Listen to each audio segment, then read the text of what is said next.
Bonjour.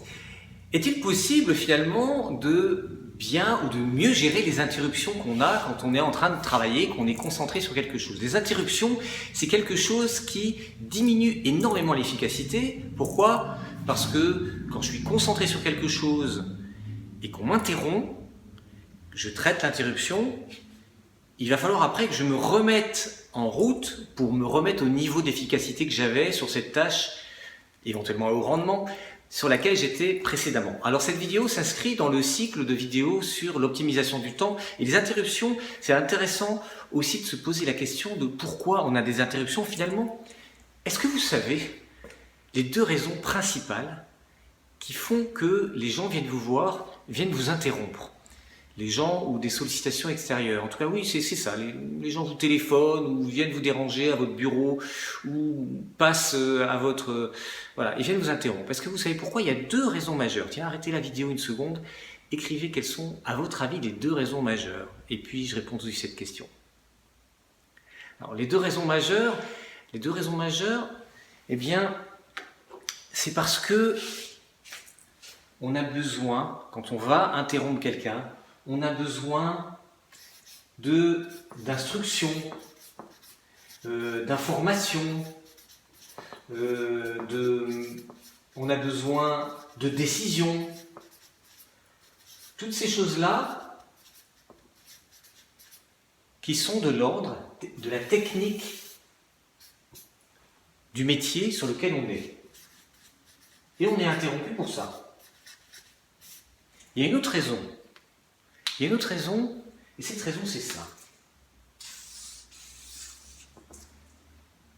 C'est la relation, la reconnaissance. Ou en d'autres mots, on ne peut pas l'employer tellement au boulot, mais c'est quand même ça, on a besoin tous d'amour. Donc, quand on va interrompre quelqu'un, il y a deux raisons fondamentales. J'ai besoin de clarification technique par rapport à mon métier, donc toi qui sais, est-ce que tu peux me donner la réponse?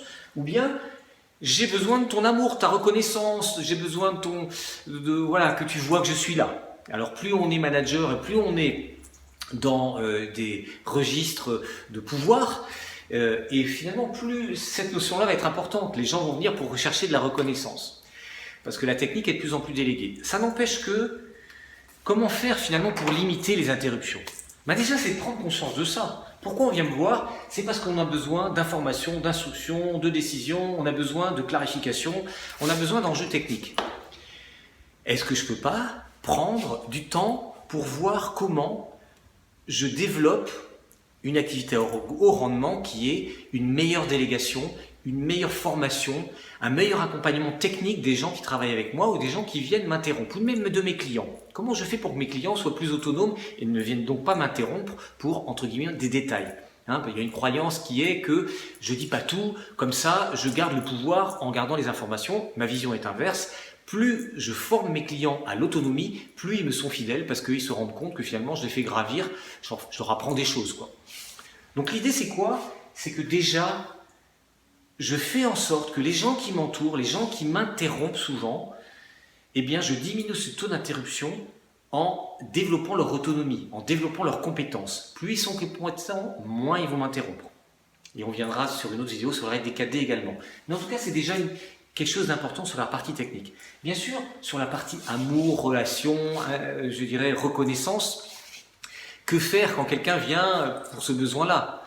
Et bien de nouveau, c'est se poser la question, est-ce que de manière proactive, j'ai suffisamment semé chez cette personne-là la reconnaissance, l'écoute, le fait de lui dire qu'il était important, nécessaire, important pour moi, etc. au moment où moi j'avais de la disponibilité, plutôt que le laisser arriver à un moment où il en peut tellement plus qu'il vient m'interrompre. Alors évidemment, la personne qui interrompt vient jamais pour dire « donne-moi de l'amour », mais observez ça.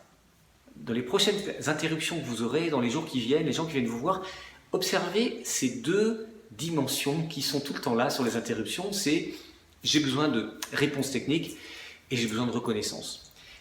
Et quand vous aurez observé ça, activité au rendement, j'y reviens, eh bien dites-vous à quel moment vous planifiez des moments pour clarifier la partie technique des personnes qui viennent avec vous, enfin qu'est-ce que vous allez donner, qu'est-ce que vous allez instruire aux gens qui sont autour de vous, et également quand est-ce que vous allez organiser un repas sans enjeu technique, simplement avec quelqu'un qui a besoin manifestement de passer un peu de temps avec vous, quand est-ce que vous allez donner de l'attention, une vraie attention, pour que, eh bien, on ne vienne pas vous interrompre à tous les moments, parce que je vous rappelle, c'est ce que je vous disais en début de cette vidéo, si vous voulez optimiser votre temps, c'est important de pouvoir rester concentré pendant des plages de temps significatives sur des tâches essentielles, des tâches à haut rendement, des priorités. Et si vous êtes interrompu toutes les 5 minutes, eh ben vous n'arriverez pas à être efficace. Voilà, j'espère que cette vidéo vous a inspiré.